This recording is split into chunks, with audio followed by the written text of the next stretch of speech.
நேயர்களே, தற்போது மத்திய கிழக்கில் ஏற்பட்டிருக்கக்கூடிய போர் முனை, அந்த செய்திகள் தற்போது பெரும் தாக்கத்தை ஏற்படுத்தியிருப்பதாக பார்க்க முடிகின்றது. இன்று காலை எதிர்பாராத தாக்குதலை அமெரிக்கா மற்றும் இஸ்ரேல் இராணுவம் நடத்தி முடித்திருக்கிறார்கள். இந்த தாக்குதலில் தெஹ்ரான் குறிவைக்கப்பட்டிருக்கிறது, அதாவது ஈரான் குறிவைக்கப்பட்டிருக்கிறது. ஈரானில் எதிர்பாராத இந்த தாக்குதலை ஈரான் எதிர்பார்த்துத்தான் இருந்த நேரத்தில் அமெரிக்காவினுடைய குரூஸ் கப்பல்களின் மூலமாக இந்த தாக்குதலை நடத்தாமல் இஸ்ரேலுடைய போர்க்களத்திலிருந்து தான் முதல் ஸ்ட்ரைக் நடந்திருக்கிறது. இதை உறுதிப்படுத்திய அமெரிக்கா இந்த தாக்குதலின் மூலம் அந்த மக்கள் மிகப்பெரிய பாடத்தை பெற்றுக்கொள்வார்கள், ஆட்சி மாற்றம் என்ற குரலில் அமெரிக்கா அதனை பேசி வருகிறது. அதற்கு முன்பு இந்த தாக்குதலுக்கு பொறுப்பேற்று இஸ்ரேலுடைய இராணுவ தளபதி இஸ்ரேல் கர்ட்ஸ் அவர்களும் கூட ஒரு செய்தியை பகிர்ந்திருக்கிறார்.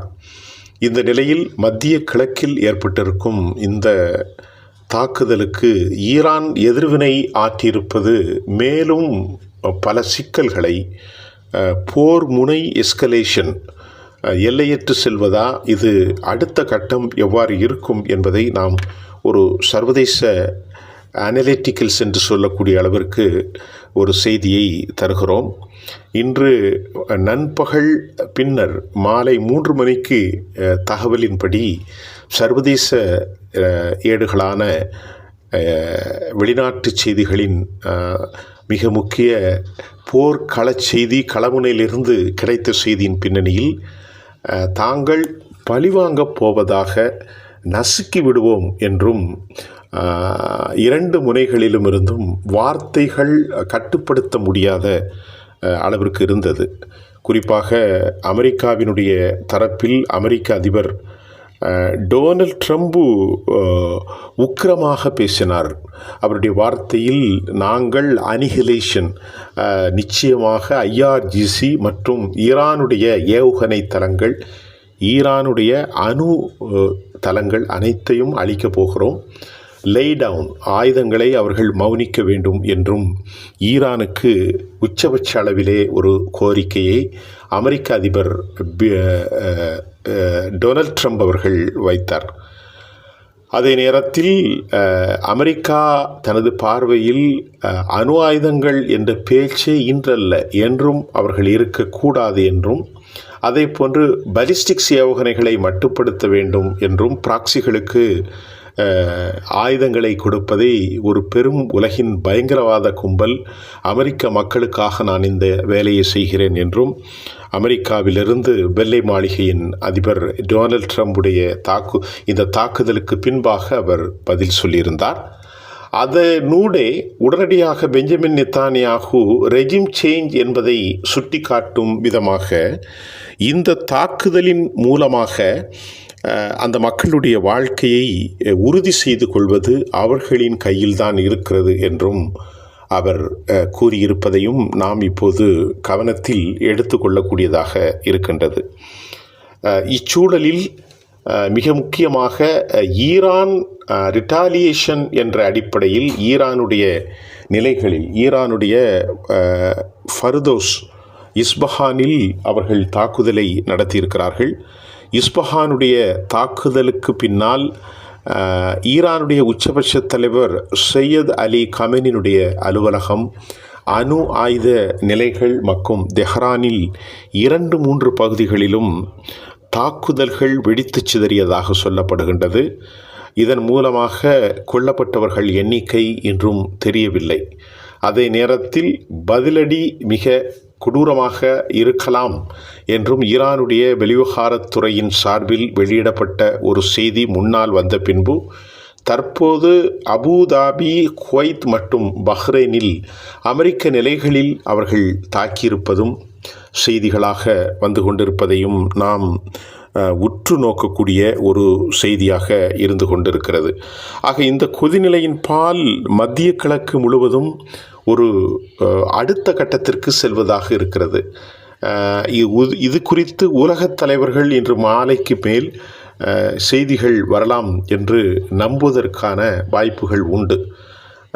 இந்த நிலையில் ஈரானுடைய பயங்கர தாக்குதல்கள் எந்த மாதிரி இருக்கும், அமெரிக்காவினுடைய கடல் பகுதியில் நிறுத்தப்பட்டிருக்கக்கூடிய 11 கப்பல்கள் அவர்களுடைய ஏர் ஸ்ட்ரைக் செய்யக்கூடிய வல்லமை நிறைந்த போர் விமானங்கள் தாக்குதல்களை நடத்தப் போகிறார்களா?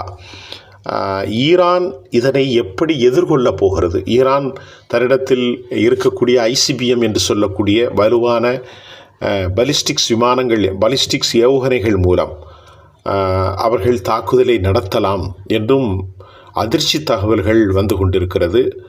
இன்னும் பல நவீன யுக்தியான ஆயுதங்களை அவர்கள் கொடுத்திருக்கிறார்கள் என்பதையும் நாம் கவனத்தில் எடுத்துக்கொள்ள வேண்டும்.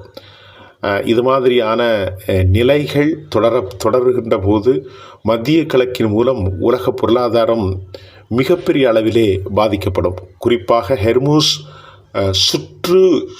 குறுகலான அந்த வழித்தடங்களில் 33 கிலோமீட்டர் ஆழமற்ற பகுதி, மீதி 8 கிலோமீட்டர் அகலம் கொண்ட மிக முக்கியமான ஒரு இடம் மட்டுமே உலக வர்த்தகத்தின் 25 விழுக்காட்டிலிருந்து 30 விழுக்காடு வரை தினமும் 2 கோடிக்கு மேற்பட்ட பெரல்கள் கச்சா எண்ணெய்கள் சீனா, இந்தியா, ஆசிய மண்டலங்கள் பல பகுதிகளுக்கும் செல்வதை நாம் பார்க்கிறோம். இந்த ஹெர்மூஸ் பகுதியிலிருந்தான் சவுதி அரேபியாவிற்கு கனெக்ஷன், யுனைடெட் அரபு எமிரேட்ஸுக்கும் மற்றும் CNG என்று சொல்லப்படக்கூடிய இயற்கை வாயுகள் செல்லக்கூடிய கத்தருக்கும் இது ரொம்ப முக்கியம்.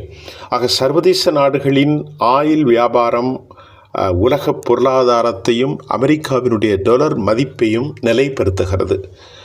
இந்த நேரத்தில் அமெரிக்கா ஒரு விவகாரத்தை முன்னெடுத்து இஸ்ரேலை காப்பதற்காக இஸ்ரேலுடைய அதிபர் பெஞ்சமின் நெதன்யாகுனுடைய இரகசிய பேச்சுக்களும் அவர்களின் தூண்டுதலும் இந்த போரை தற்போது முழு வடிவம் பெற செய்திருக்கிறது என்றுதான் நாம் அதை உள்வாங்கிக் கொள்ளக்கூடியதாக இருக்கின்றது. இதனுடைய தாக்கம் ஒரு நீண்டகால போராக இருக்குமா என்ற கேள்விக்கு விடை தெரியவில்லை.